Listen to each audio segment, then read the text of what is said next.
राम राम मित्रों। संकट जीवन में किसके नहीं आया, तकलीफों से कौन नहीं गुजरता है इस जीवन में। आप देख लेना, एक मनुष्य जीवन ही ऐसा है जिसमें एक व्यक्ति अपने लिए अनेकानेक प्रकार के संग्रह करता है और उन संग्रहों के लिए निरंतर संघर्ष करता है। ईश्वर ने करोड़ों प्रजातियां बनाई है जीव जंतुओं की, आप देखेंगे उनमें शायद संग्रह की इतनी प्रवृत्ति नहीं। हम अपने बच्चों के लिए, घर परिवार के लिए बहुत संग्रह करते हैं और इस संग्रह में निरंतर संघर्ष करते हैं। कभी पाप युक्त कमाई के भागीदार बन जाते हैं और कभी धर्मनिष्ठ रहते हुए हम अपने आजीविका का साधन जो है वो इकट्ठा करते हैं। तो यह बात तो तय है कि धर्माचरण के द्वारा और नीतिगत तरीकों से जो हम जीविकोपार्जन करते हैं उसका परिणाम सुखद होता है।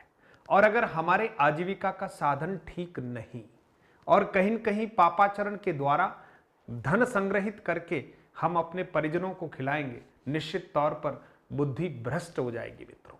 अच्छा, ये सब बातें अपनी जगह पर है।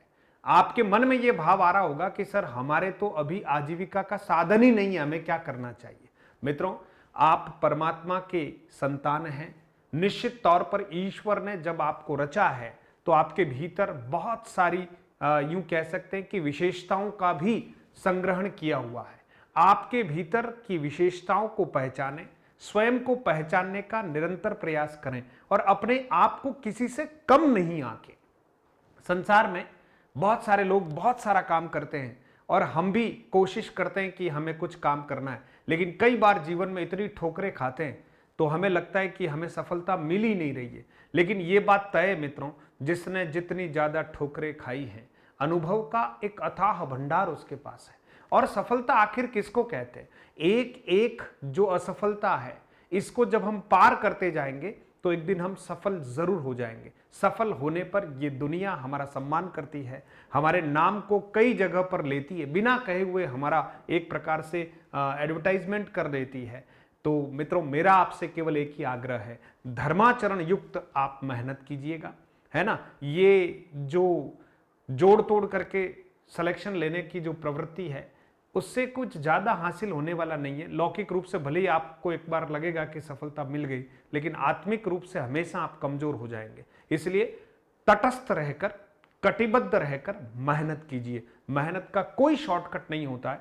आप सफल भी होंगे और सफल होने के बाद जब आप अपने कार्यक्षेत्र में जाएंगे तो उस कार्यक्षेत्र में भी आपकी विशेष छवि रहेगी। क्योंकि अगर आपने संघर्षों के साथ पढ़ाई की है, आपने वास्तव में कंटेंट तैयार किया है, तो आप फील्ड में भी बच्चों को वो कंटेंट देंगे।